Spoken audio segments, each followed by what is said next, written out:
Okay, Monte, tell me, how does a man from California, a small town in California, get to be a commander of 4,000 soldiers in the Artsakh Liberation Army? Well, first of all, it's been a long time since I've been, participating in the Armenian struggle, in the Armenian people's struggle to regain their rights throughout their homeland, throughout their historic homeland, most of which is no longer part of the Armenian state, the present Armenian state. So it's been about 15 years, more than 15 years that I've been participating in that struggle. So I've accumulated a bit of experience, and then when I came here, I began the same work. It was what I'm doing here is a continuation of what I did before. And it's totally natural that Armenians from the United States or any other place come here and participate like any other Armenian. In other words, this is our homeland. This is as much my homeland as it is the homeland of whoever's been born here or whatever. So it's very natural that people like me come here and participate. And I don't know, just like anyone else, through my work, things developed, and fortunately we've had important successes in the region where I'm the commander, in the region of Mardoni, in mountainous Karabakh. And so, that was just the way things evolved. And now I'm the commander of that region. And right now I'm in Mardagert, heading a unit from our region that's come here to help in re-liberating this region. As you know, the Azeris took it over in June and July 1992. They burned most of the villages and everything, and we've had a hard time getting back into these mountains, but we've done it, and we've caused a lot of damage to our enemy, and I think that our enemy has started to understand that this region isn't a part of Azerbaijan, that they can't crush the Armenian people militarily, and that they've got to look for other solutions. Give me some background on the conflict. Well, historically, Artsakh, that's the name for the historical name for Karabakh, the Armenian name, Artsakh. So this region of Artsakh has always been one of the integral regions of the Armenian homeland throughout our history. Thousands of years of history, and for thousands of years, this region has been Armenian.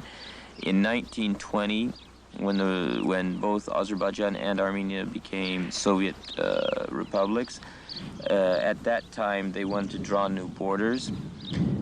For very tactical political reasons, Stalin put a lot of pressure on the authorities of the Transcaucasian republics to have both Artsakh and Nakhichevan included in Azerbaijan rather than in Armenia, despite the fact that the Azerbaijani leader at the time, initially, December 2nd, 1920, declared that both of these regions were to be included in Armenia rather than in Azerbaijan. Despite that, Stalin put a lot of pressure on him to have these two regions arbitrarily cut off from Armenia and included in the Republic of Azerbaijan, mostly to get in good with Ataturk, who at the time Stalin believed was an anti-imperialist force, and a force that would eventually become an ally of the Soviet Union. So due to these tactical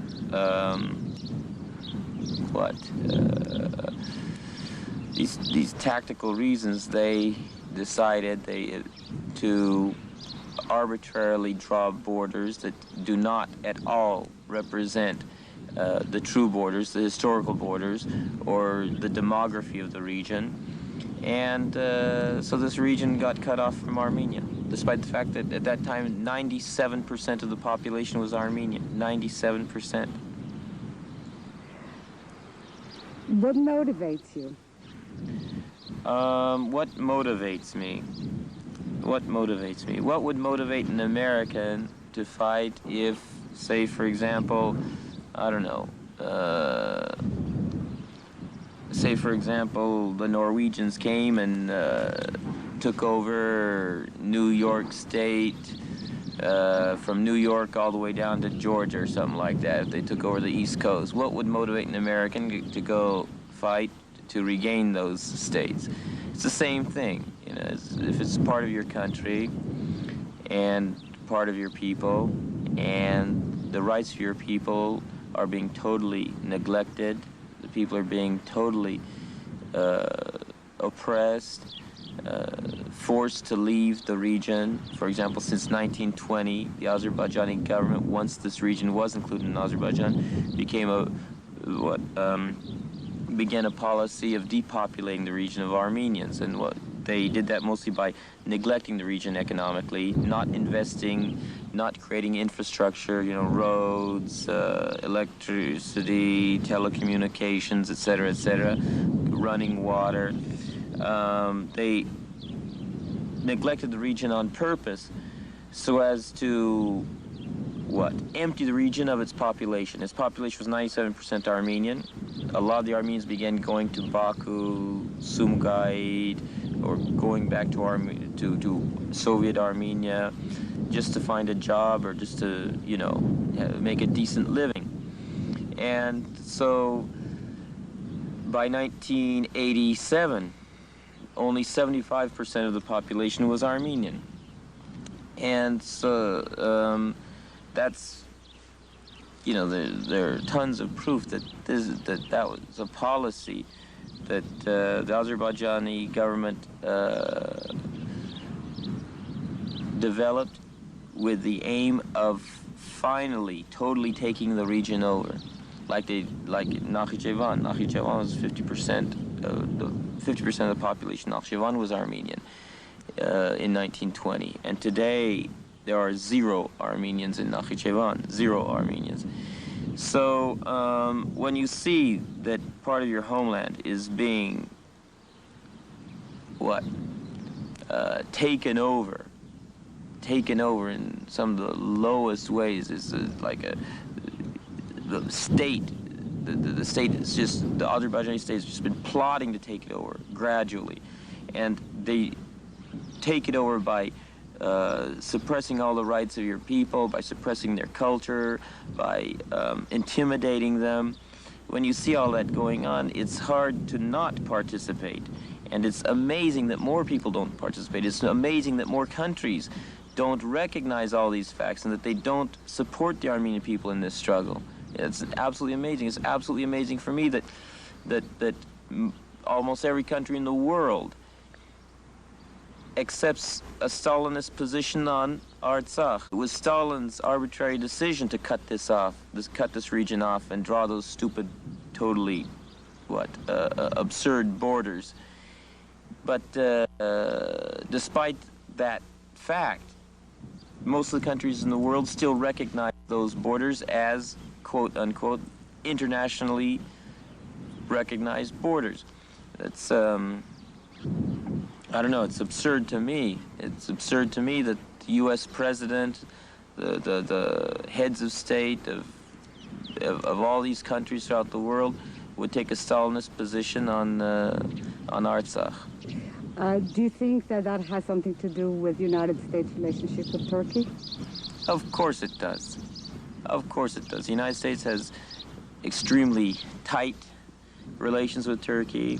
They count on Turkey for a lot of things. Turkey's sort of their little puppet in the region. Turkey does more or less what they want it to do. It has a strong army. The United States wants to use that army, you know, to police the Arab states, to police Iran, to enforce U.S. policy in the region. And due to that, the United States is willing to totally ignore the rights of an awful lot of peoples, including the rights of the Armenian people. They're willing to ignore historical reality. They're willing to ignore demographic facts. They're willing to ignore an awful lot of stuff just to, to keep in good with Turkey. It's very similar to what Stalin was doing in 1920, 1921, when he, cut Artsakh and Nakhchivan off from Armenia just to get in good with the Turkish government at the time, with Ataturk. Apropos Turkey, explain the demographics of Nakhchivan. It's really cut off from Azerbaijan, isn't it? Yes, geographically, it's totally cut off from Azerbaijan. It has nothing to do with it at all. It's sort of it's an enclave south in the southern region of the present Armenia. There are only 300,000 population there. And the region has always been historically Armenian also. And as you can see, geographically has nothing to do with Azerbaijan. But since that's the only territory, quote-unquote Azerbaijani territory that borders Turkey, it's extremely strategic for Azerbaijan. It was strategic at the beginning of the century also. To have one region administratively linked to Azerbaijan, which would border Turkey.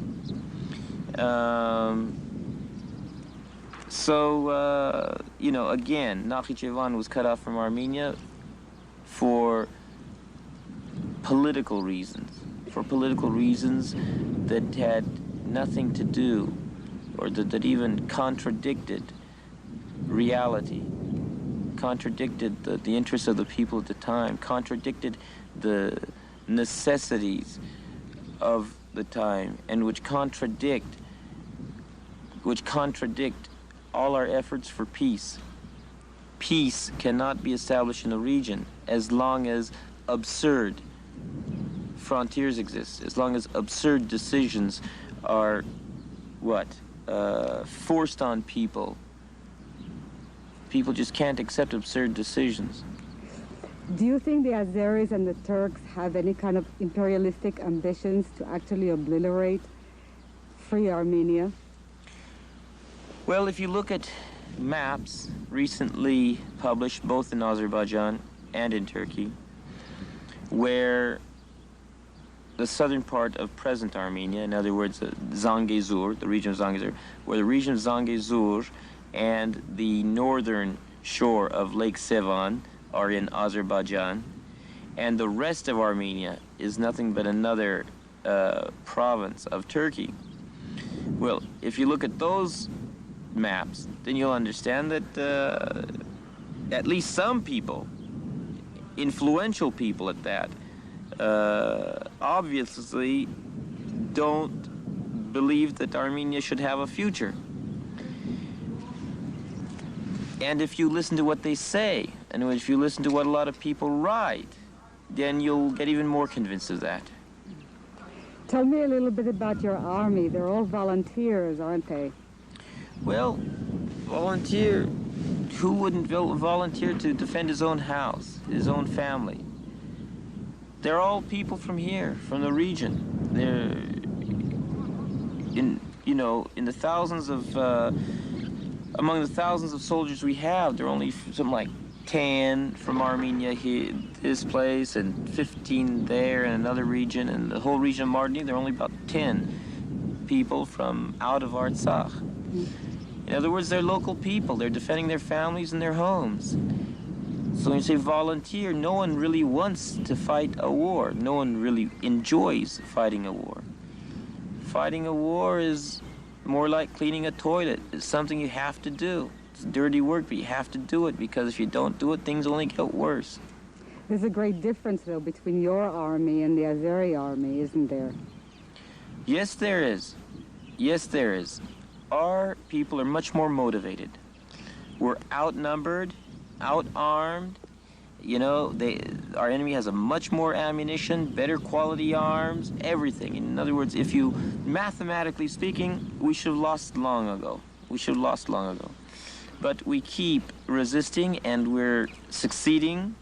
We're succeeding. We've had big successes, mostly due to the fact that our people are more motivated. Like I said, they're defending their homes and their families, while the Azeris, they're coming to a region that they really don't know about, a lot of their soldiers, a very important number of their soldiers, deep down inside, they know that this isn't part of Azerbaijan. They know it's just not worth dying or getting wounded for this place, that it's not worth staying awake all night, you know, sleeping in the snow, going through all this trouble to fight for a land which has nothing to do with their country. A lot of them really understand it deep down inside, even though they don't admit it.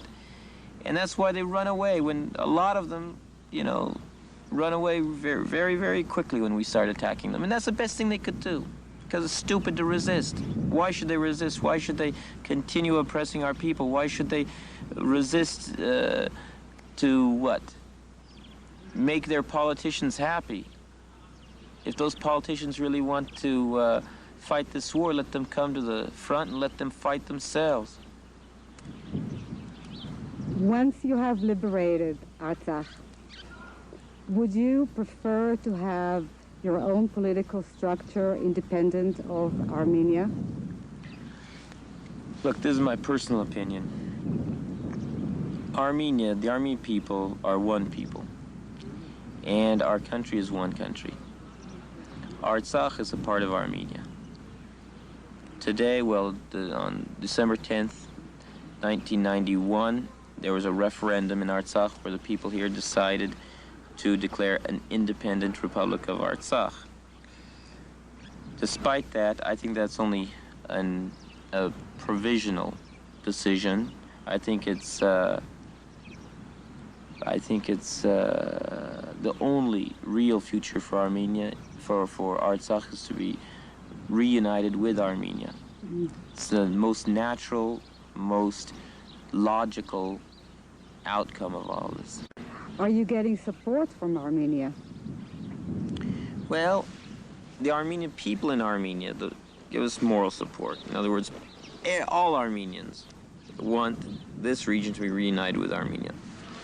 Material support, you know, we may get electricity and fuel and all that stuff, but really, we would like to get a lot more material support, a lot more material support. The region is, you know, under a lot of pressure, totally blockaded, totally cut off from the rest of the world. The only way to have any contact with the outside is through Armenia. As you know, Armenia is blockaded by Azerbaijan. Azerbaijan is fighting a war on the borders of present-day Armenia also. This war isn't only in Artsakh. They're attacking in other regions. They've taken over Artsakh and other Armenian places. So Armenia is in a very difficult situation itself. But nevertheless, we would like to get a lot more material support. Political support also. We would like more political support.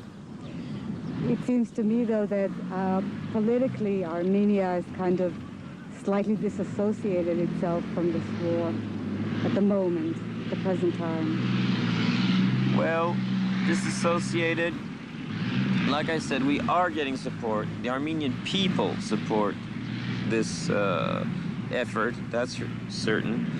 But the Armenian government itself is in a very difficult position, like I said.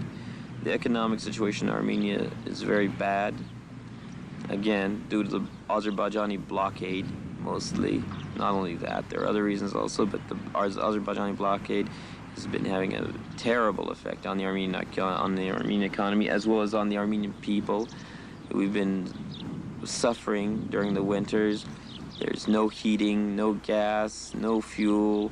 All the roads have been cut off, and whatever used to come through Azerbaijan doesn't get here anymore. Prices have shot up. Unemployment has risen. No, they're torturing Armenia a lot. Azerbaijan's been torturing Armenia a lot, and the government in Armenia is just trying to figure out how it can minimize the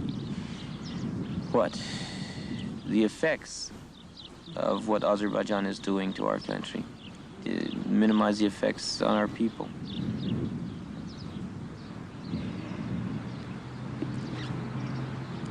How do you see solutions for this conflict?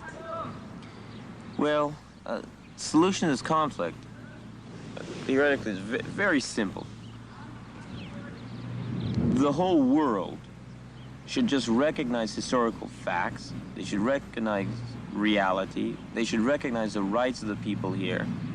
And they should say, all right, look, the arbitrary borders that were drawn at the beginning of the century have nothing to do with justice, have nothing to do with the facts. Therefore, we've got to change them. And they should force Azerbaijan. Hold it, let's get rid of that noise.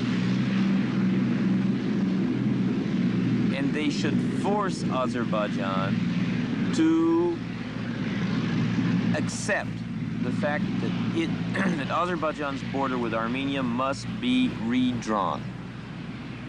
That this region must be re-included into Armenia.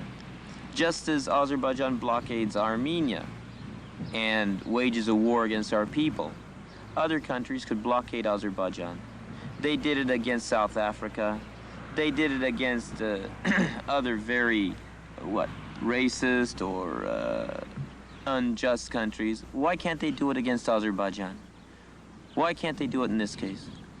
If people are serious about peace in the region, then they've got to be serious about a real solution, not one of these quote-unquote compromise solutions that, just put the war off for another 2 years and then the war gets even worse after that. No, that's not a real solution. That's not a real solution. People you got to face the facts, say, this is what we're going to do. Put pressure on the culprit, put pressure on Azerbaijan to accept that, and then there will be a lasting peace. And let me emphasize that without a lasting peace here, the situation can be very volatile and very dangerous for the entire world, because this region of the world is one of the most complicated, where an awful lot of interests get mixed up, a lot of contradictions can, blow up into wars, and a lot of different forces can get involved. A lot of forces much bigger than Azerbaijan and Armenia. Forces which, if they start getting involved, the intensity of the war, the intensity, the magnitude of the effects will get totally, out of proportion with what's going on right now. So I've got to emphasize that it is a dangerous situation and that there's got to be a final solution. People have got to just face the facts, even if that doesn't make Azerbaijan happy, and say, look, this is it. And if you don't accept it, then we're gonna punish you. We're gonna put a blockade on you, and embargoes, everything else. You must have been brought up with a very strong sense of Armenian nationality, weren't you? Not really. Not really. I'm a third-generation Armenian from the United States, and I was born there. My parents were born there and everything. My mother's family has been in the United States since 1881, and my father's family since something like 1907, something. Anyway, we've been there a long time, and I didn't speak the language at all until the age of 20. I started to learn the language when I went to Lebanon, and I really wasn't brought up. No, I wasn't brought up. Why did you go to Lebanon? Well, because at a certain age, at the age of 11 or 12, when my family went to Turkey and we saw our grandfather's home and all that stuff, we started learning that we were Armenian. Up until then, we really didn't know that. But after that, we got very interested, and we started reading more and more and learning more and more. And when the war broke out in Lebanon, and when the Armenian quarter was very much in danger, the phalangists were attacking and trying to force the Armenians to pay taxes and beating them up if they didn't, and blowing up their homes if they didn't, and all that stuff. So I went there to participate in the self-defense of the Armenian quarter in Beirut. And that's how everything started. Started learning more and more and more. And now it's been 15 years. So actually not until your 20s did you begin to learn about Armenian history, the Armenian Holocaust, the neglect of the Armenian people throughout history by the rest of the world. Is that right? Well, the first time I ever heard about the massacre, about the genocide, was when I was about 12 years old. And after that, I began reading, at the age of 13, 14, everything. But at the age of 20, I graduated from Berkeley, and I went to Beirut, where I began learning the language, and where I began participating directly in the struggle. So, that's my personal thing. A lot of other people have been conscious of the thing for much more time. But like I said, it's this whole struggle, this thing, it isn't new, neither in Artsakh nor in the diaspora. The Armenian people's struggle has been going on for a long time. We've lost most of our homeland, and we'd like to have the right to live in our homeland, as anyone else should have the right to live in their homeland.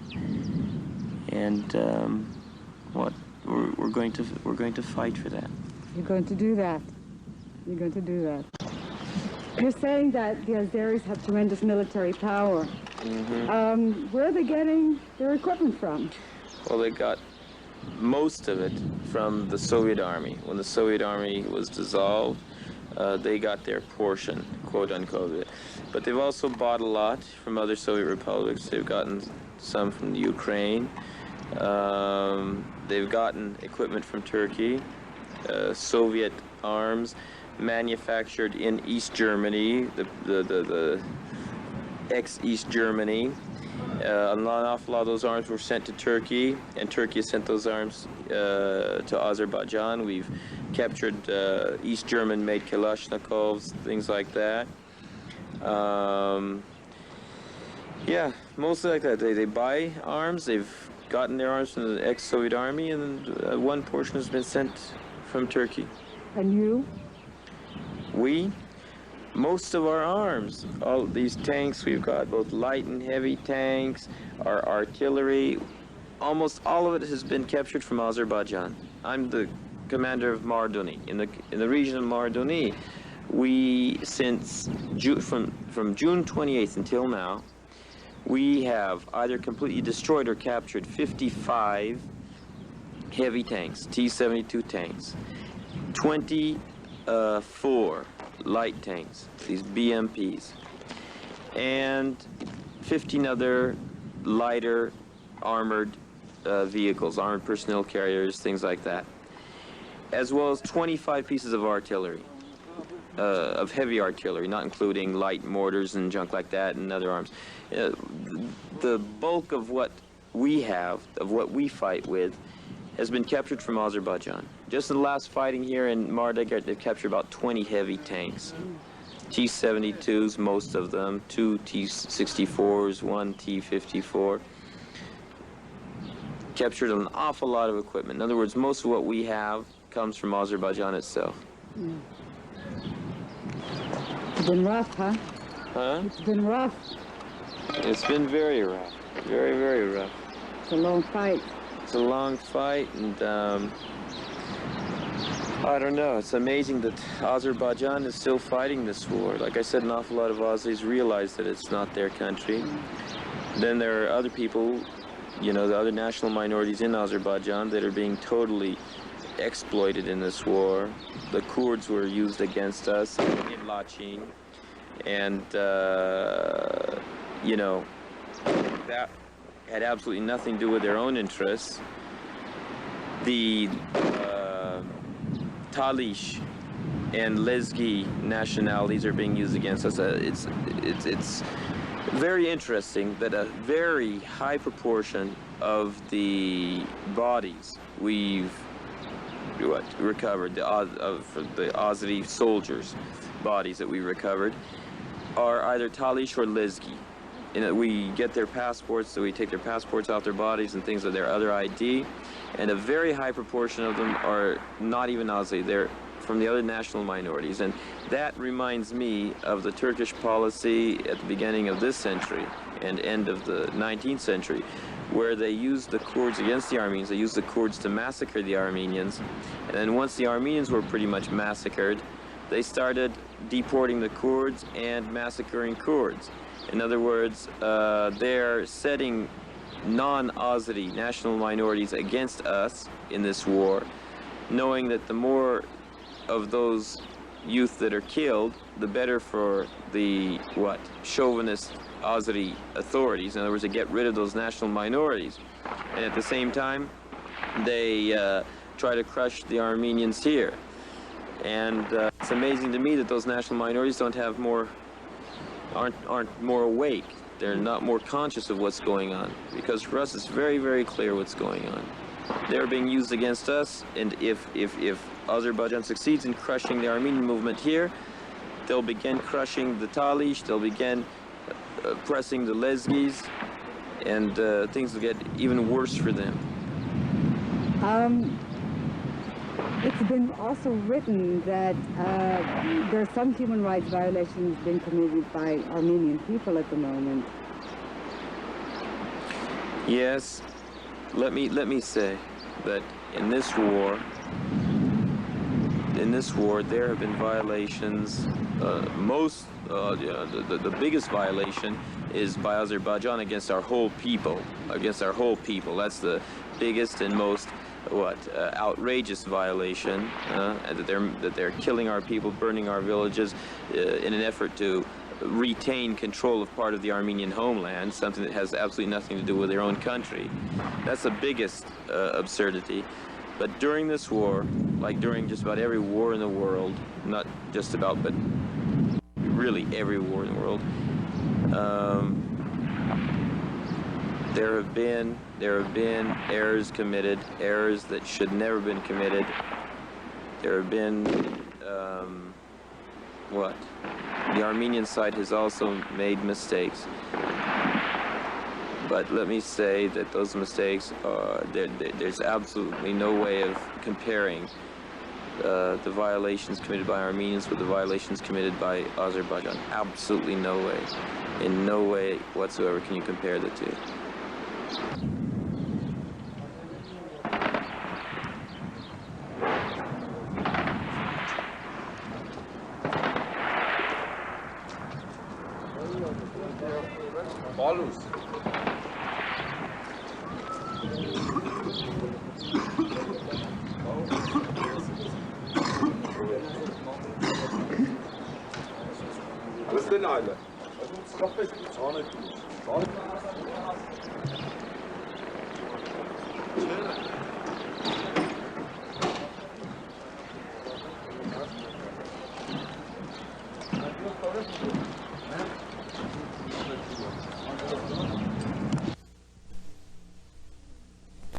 Ազատվին ասում է սեղանը դրած արջևը արևտրով է զբաղվում։ Հիմնականում այդ աղքատների տղերքն են ծառայում։ Հիմա մի տղա ունեմ 45 տարեկան է, Բանաբաքու է ապրում, մեկը մահացել է, իսկ մեկը միակ կինս է մնացել։ Ես եմ կինս անասունները պահում եմ։ Այդ տղերքը ասում է 3 հոգի պատահել են, 3 իմացել են թե մեր տողորանցից է։ Ես կանգնել եմ, բայց հետևից ասում է 3 հատ ամոն է եղել, փախել են, գնացել, իսկ չեն ասել, որ դա մեր տղերքը չեն, հայեր են։ Ասում է ես սպասել եմ, եկել են, ինձ ասել են բարձրացրու ձիով։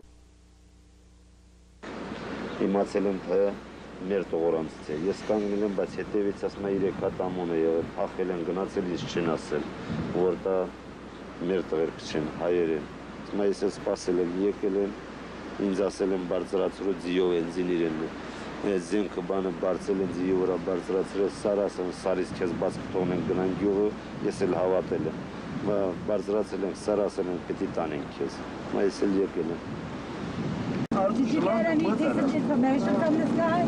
Huh? Did you get any useful information from this guy? He told us how many soldiers they have, where, what sort of armored vehicles they have, where their major bases. But 2 days ago they brought in reinforcements and, you know, things like that. He knew all that? Huh? He actually had all that Oh yeah, information? he knows all that. He's both a shepherd and the person in charge of the forest there. In other words, he spends all his time walking around in the mountains and the forest and everything like that. He knows exactly what exists where.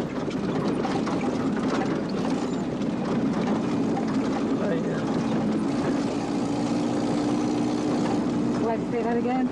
On the other side of these mountains is Shahumyan, the region of Shahumyan, that the Azeris took over in June also. We've still got to take over that region too. We've got to retake it.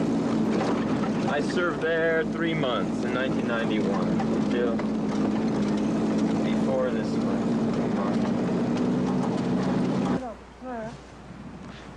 Tell me about this road. This road here goes from Chapar to Ardaban in the region of Mardagert.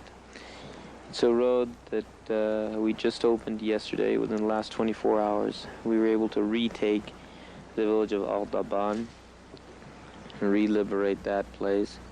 As you know, Mardagert, the Azeris took most of the region over in June and July of 1992. Now we're in the process of taking the whole place over, village by village, mountain by mountain. Get it to be normal again, huh? Yeah, once we do that, we'll be able to reopen the main roads so that people can go back and forth normally, live a normal life, so that we can get the economy of the region back on its own feet. Right now we have to go through roads like this that have been cut out of the mountains during the war here, just so that people can make it from one place to another. We can't even get through with a jeep through this road. You can only get through by tank. And yesterday they took it all by foot. Yeah, they walked, our guys walked over 15 kilometers before they reached the point where they were to start fighting. Anyway, it was successful, a very successful operation. And now we've got to just keep going forward, retake whatever we've lost.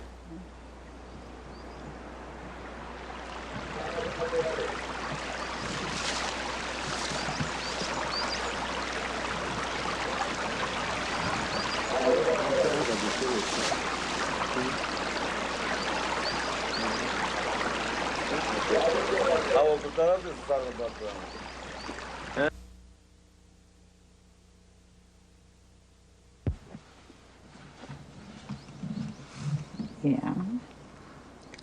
Go ahead. So, the Armenian people have started to really not pay much attention at all to the press or to world public opinion or anything else, because they know very well that no one has really done anything throughout history for us. No one has really attempted to rectify the situation. No one's done anything concrete to help us. Not only help, it's not even called help, to reinstate a correct situation, a just and correct situation. That's why the Armenian people lost all interest, almost all interest in international efforts, in what other people say about the conflict, and they,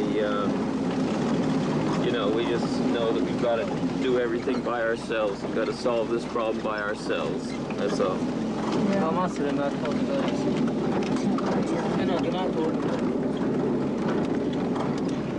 There's another Azeri light tank. BMD, Norentisa. BRM, shot BRM, they're kind of shooting.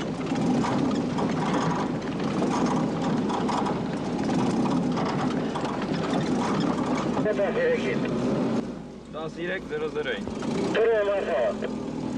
Ինձ ինչի կանչեցիր իմա։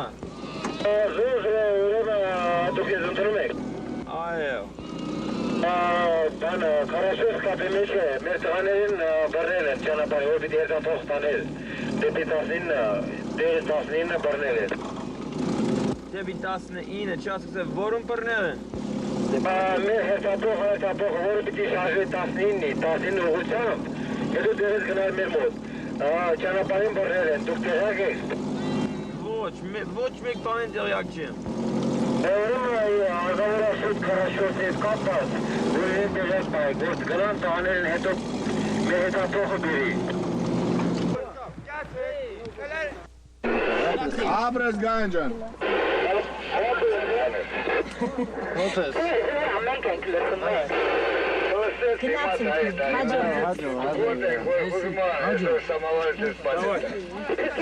Живи, угорнал, террорист туннел катсинг.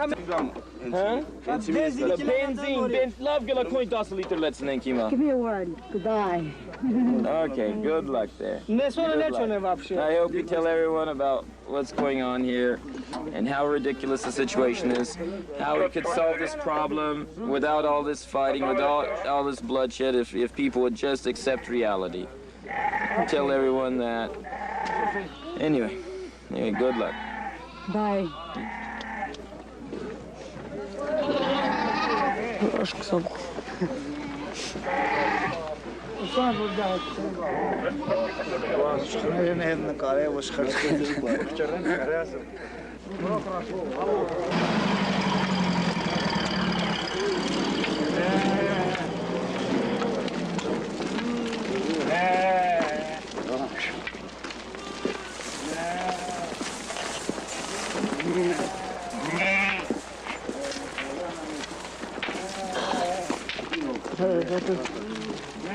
Որ դու պայմանավորեցիր եկան խփեցին ժամանակին։ Խփեցին։ Երբ խփեցի 10 ժամ հետո։ Ժամը 2-ը 10-անց։ Եվ ոչ ալը, բայց մենք չենք ուզել որ խփեն։ Ուզենք որ գերագուր, բենզին, սալյարգա, զնամաթերք լեցնեն, դանին ու իջեցնեն։ Ուրիշ բան չենք ուզել։ Թող ոչ մեկ բան փուշ չի գրագեն։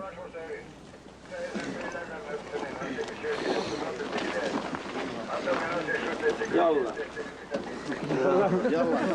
Ana, benzin bilesine. Gomidas.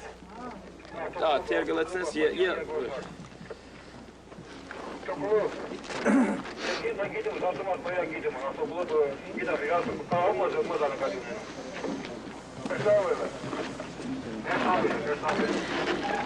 Նկարում ամոզ աշկավանում, զանջար ես տար։ Սակատեն ես։ Քեզա նկար ես։ Թե աշկավարը հետ դիբանում, դե կոշտ ես։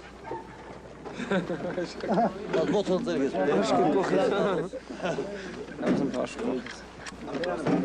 Evler etmez. Artur. Ապեմին թխենք շտապը խտեն գիդան թակրվայ։ Դες պայետ է։ Մեկ դրազերային։ Շե հոլոստորում։